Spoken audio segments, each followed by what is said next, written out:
Hello everyone and welcome to today's class. स्वागत है आप सभी लोगों का आज की कक्षा में। आज की कक्षा हम खास तौर पर सब्जेक्ट वर्ब अग्रीमेंट पर करने जा रहे हैं। इस कक्षा के माध्यम से मैं यह दिखाना चाहता हूं कि किस प्रकार से एक वाक्य में शब्द आपस में एक दूसरे से जुड़े होते हैं और किन शब्दों के बाद तुरंत बाद मतलब अगला ठीक जो अगला हम शब्द प्रयोग करने जा रहे हैं वह कौन सा होना चाहिए। इस प्रकार से हम एक पैटर्न यानी कि क्रम बनाते हैं और इसी क्रम के अनुसार पूरा एक सेंटेंस बनता है और सेंटेंस के बाद पूरा का पूरा पैराग्राफ और पूरी की पूरी किताबें छप जाती हैं। पूरा पाठ भी, पूरा लेख, पूरा निबंध, चाहे कोई भी कविता हो, चाहे कुछ भी आप कर रहे हो, कोई पर भी लिखा हो, उसके अंदर में इन सभी मूल बातों का ध्यान रखा ही जाता है और इसी से वह पूरे के पूरे शब्दों के साथ पूरे के पूरे वाक्यों की संरचना कर डालते हैं। So subject verb agreement. मैं सबसे पहले तो ये बताना चाहता हूं कि अगर आपको अंग्रेजी सीखनी है तो इस वीडियो को शुरू से लेकर के लास्ट तक पूरा देखें। ये रिकॉर्डेड क्लास पिछली क्लासेस के साथ पूरी तरह से कनेक्टेड हैं।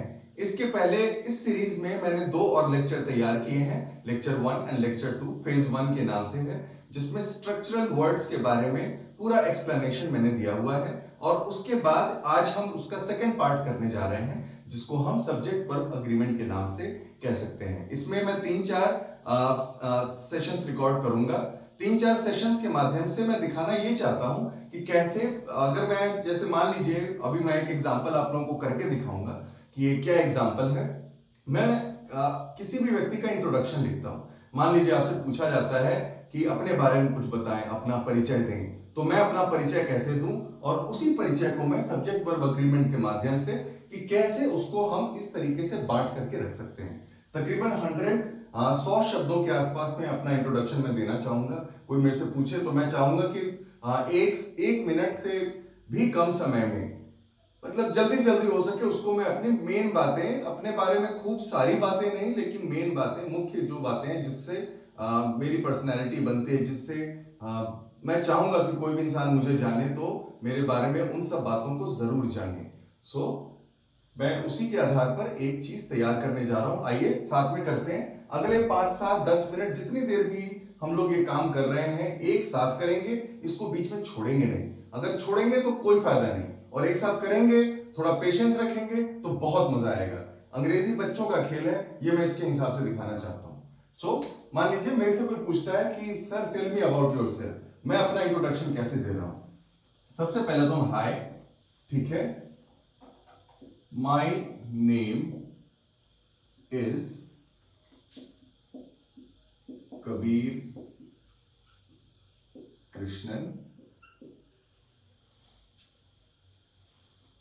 आई लिव, माफ कीजिएगा, आई live in Muzaffarpur, Bihar. I am a teacher by profession and an educator by choice. Yeah. So देखिए जरा, hi, my name is verb है, helping verb, present, right. Present का मैं इसको हेल्पिंग वर्ब कह सकता हूं, helping verb. Live main verb, am again helping verb. इसमें hi my name is Kabir Krishnan, ये मेरा नाम, इसमें वर्ब नहीं है, इसको मैं ऑब्जेक्ट कहता हूं। वर्ब का मतलब हेल्पिंग वर्ब और मेन वर्ब, 2 तरीके के वर्ब्स होते हैं, जिसको एक हम हेल्पिंग वर्ब, जैसे कि यहां पर आपने इस देखा, एम देखा, तो और गेस लगाइए और क्या क्या हो सकता है, तो बाद में मिटा देंगे इसको। तो वॉज होता है जो सिंगुलर होता है, अच्छा, वर्ब होता है जो प्लूरल होता है, इसकी ये तो फिर पास्ट के लिए हो गया। ये दोनों चीजें जब ये परफेक्ट हो जाएंगी तो इसका हम हिस्सा हैज को बना सकते हैं, हैव को बना सकते हैं, ठीक है। दे, अच्छा, ये तो यहां पर हो गया फ्यूचर के लिए। विल लगा देते हैं। तो ये सारे के सारे हेल्पिंग वर्ब्स हैं। विल के साथ हम बी लगा देते हैं। ये सबको हम देखते जाएंगे एक एक करके। आज का हमारा बेसिक कॉन्सेप्ट ये है कि आज हम लोग जो प्रेजेंट में जो मैं अपना इंट्रोडक्शन दे रहा हूं, उस इंट्रोडक्शन में जो हेल्पिंग सब्जेक्ट वर्ब अग्रीमेंट के बारे में यदि हम लोग बात कर रहे हैं तो उसको हम किस तरीके से प्लेस करते हैं। यहां देखिए, यहां एक भी वर्ब आपको नहीं मिलेगा। A teacher by profession and an educator by choice. अब तीन चीजें देखिए, एक ए और एक एन और एक इन। जब आपने स्ट्रक्चरल वर्ड्स वाला सेक्शन देखा होगा तो वहां से आप इन तीनों की पोजीशनिंग के बारे में, जब मैं उसमें मैंने बताया है, तो आप उसके बारे में भी देख सकते हैं। सो अब अगला सेंटेंस, पहला सेंटेंस ये हो गया, दूसरा सेंटेंस ये हो गया, तीसरा सेंटेंस ये, अब चौथा सेंटेंस हम लोग लिखते हैं। सो ये तो मैंने अभी तक बताया। Hi, my name is Kabir Krishnan, I live in Muzaffarpur Bihar, I am teacher by profession and an educator by choice. अब आगे मैं लिखना चाहूंगा कि अब मुझे थोड़ा अपनी पढ़ाई लिखाई के बारे में बताना चाहिए। So I have done MA in economics from JNU and BA from Delhi University. So देखिए जरा, आई हैव डन, अब आ गया, ये हो गया प्रेजेंट परफेक्ट। अभी तक हम लोग सिंपल प्रेजेंट में बात कर रहे हैं, लेकिन यहां से हम लोग प्रेजेंट परफेक्ट, ये मैंने किया है, ये हो चुका है। I have done MA economics from JNU and BA honours, यार अभी डिग्री नहीं लिख पाता है, BA honours in economics from Delhi university. So I like to play, I like to play football, badminton and chess in my free time। देखिए यहां पर एक भी चीज वर्ब नहीं है, यहां पर कोई क्रिया नहीं है, सारी क्रियाएं यहां पर आ गई हैं। सो फिर से यहां तक देखिए। अब आगे, I like to listen to music as well, right. So एक और चीज लिख डालें, I am 37 years old and yeah, that's it. I am 37 years old and अब आप इसके आगे, मैं अगर अपने बारे में एक्स्ट्रा कुछ बताना चाहूँ कि मुझे कोई अवार्ड मिला है, मुझे कोई, तो वो सारी चीजें उसके बाद। तो ये सारी चीजें बेसिक हैं। अब आपके सामने में एक ऐसी डिटेल आ गई है जिसके हिसाब से आप किसी भी पैराग्राफ को देख सकते हो। कोई भी आप टेक्स्ट पढ़ते हैं उसमें देखिए, हाय, यहां जैसे मैंने लिखा हुआ है इसी तरीके से कोई भी चीज लिखी जाती है। ये तो चलिए मेरे बारे में हो गया, क्यों ना हम लोग ताजमहल के बारे में लिखें। ताजमहल क्योंकि पास्ट में है, सो एक तरीके से हमारे पास एक प्रेजेंट का एग्जांपल हो जाएगा और एक हमारे पास फ्यूचर पास्ट का भी एग्जांपल हो जाएगा। So let's check. देखें जरा, ताजमहल के बारे में सबसे ज्यादा लोग कहते क्या है कि ये इसको बनाने में 20 साल लगे थे। इन्हीं सब चीजों को हम लिखते हैं। नॉर्मल जो डिटेल्स हमारे सामने में कभी भी कहीं पर आती हैं, उन सभी डिटेल्स को हम किस तरीके से, किसी भी चीज को जिसको लिखा गया है, हम उसको इस तरीके से बांट करके रख सकते हैं। सो देखिए जरा, ताजमहल से शुरू करते हैं। Taj Mahal was built by Shahjahan between 1556 1556, 1600 to 30। ये टेंटेटिव है, मैं हिस्ट्री नहीं पढ़ा रहा हूं। सो देखिए जरा, Taj Mahal was built by Shah Jahan between 1600 to 30 AD, हम लिख सकते हैं।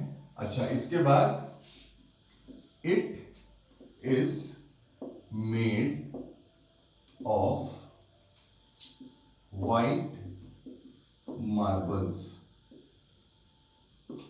अब मार्बल्स का रंग कहते हैं, the marbles were brought from Makrana, Rajasthan. अब यहां पर जरा 3 सेंटेंस हमने लिख लिए हैं। इन तीनों सेंटेंस को जरा हम देखने की कोशिश करते हैं, ऑब्जर्व करने की कोशिश करते हैं, पॉज लेते हैं, फिर आगे बढ़ते हैं। देखिए जरा, ताजमहल नाम है, जैसा कि मैंने सब्जेक्ट बताया, पिछला वाला जो हमने जब नहीं मिटाया था तब, name. So name was built by Shahjahan between 1600 to 1600, not 1600, this must be 1640 to 70, that would be my guess, क्योंकि शाहजहां की बेगम की याद में इसने बनवाया था, जो हमने अभी तक लिखा नहीं है। इसको भी लिख डालते हैं, देखिए, it was built in the memory of Mumtaz Mahal। So देखिए जरा, its name is derived from the name of the queen। अब आप लोग इन पांचों सेंटेंस को जरा एक बार फिर से नोटिस करिए। यहां पर देखिए, Taj Mahal, it, the marbles, it, it's name. इसके बाद वर्ब में देखिए, was built, is made of, were brought, was built, is derived from। अच्छा, ये from जो है, इसको भी हम इसी के अंदर में डाल देते हैं, इस इन को भी हम इसके अंदर में डाल दे सकते हैं। इससे आप लोग ये देखेंगे, brought, from को भी हम इसके अंदर डाल देते हैं। अब आप लोग देखेंगे कि ये इसमें और इसमें बहुत ज्यादा सिमिलैरिटी है। ताजमहल बाय शाहजहां बिटवीन 1640 या 70। ताज, अगर बीच वाला मैं हटा दूं, ताजमहल बाय शाहजहां। अच्छा, इट, व्हाइट मार्बल्स। अच्छा, फिर the marble from Makrana, Rajasthan. फिर it, in the memory of Mumtaz Mahal. Its name from the name of queen. अब ये सारा वर्ब एक तरफ देख लीजिए और एक साथ एक बार में एक पूरे कॉलम को देख करके थोड़ा पैटर्न समझने की कोशिश करिए कि ऐसा कैसे चलता है। यही तरीका हर बार हर सेंटेंस में प्रयोग किया जाता है। सब्जेक्ट वर्ब अग्रीमेंट, मैंने अपना इंट्रोडक्शन आपको लिख करके दिखाया, ताजमहल के बारे में लिख कर दिखाया।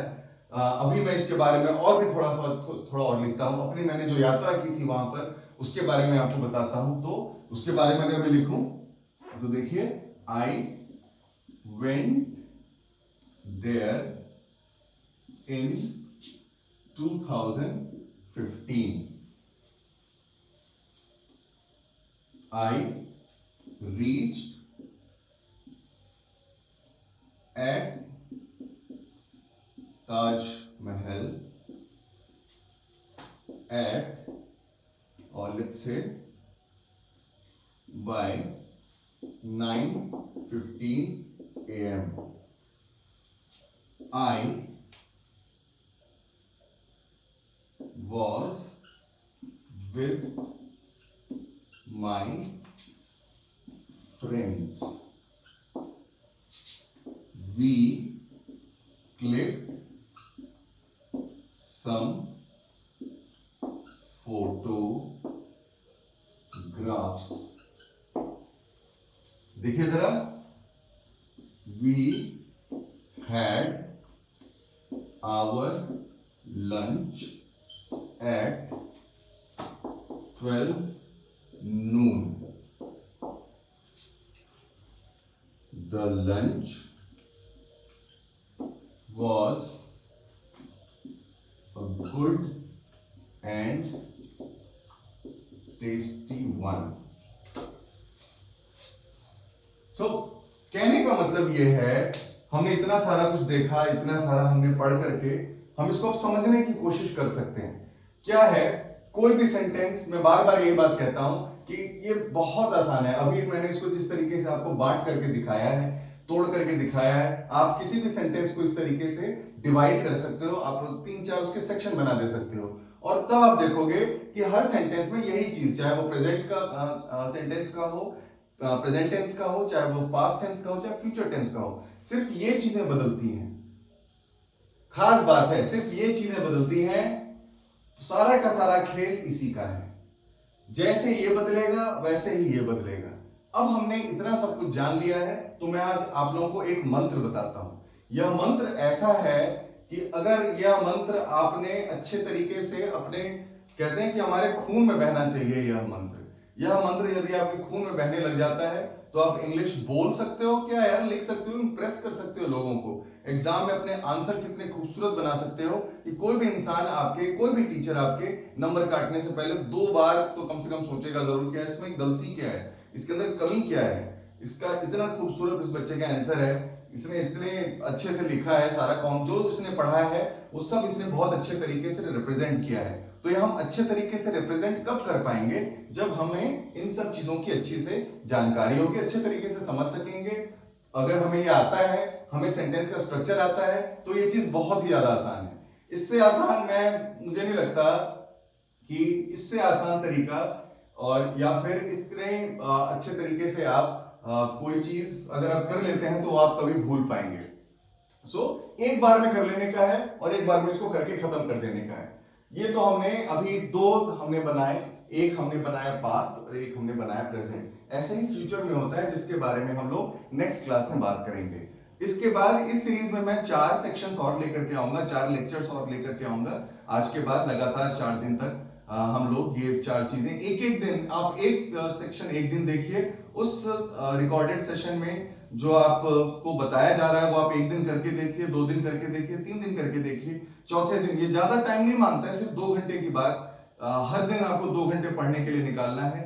2 घंटे यदि आप पढ़ लेते हैं, इस तरीके से पढ़ लेते हैं जो आप देख रहे हैं पीछे, हमने अभी 2 एग्जाम्पल किए, अगर आप इसको प्रैक्टिस में ले आते हैं तो धीरे धीरे मामला बहुत आपके कंट्रोल में आ जाएगा। आपको भाषा की पकड़ होने लग जाएगी, आप किसी भी चीज को समझ सकेंगे, उसको अपने भाषा में आप लिख करके लोगों को बता सकेंगे, दिखा सकेंगे, इंप्रूव होने लग जाएगी आपकी लैंग्वेज, और इसके साथ ही आपको अधिकतम चीजें समझ में आने लग जाएंगी।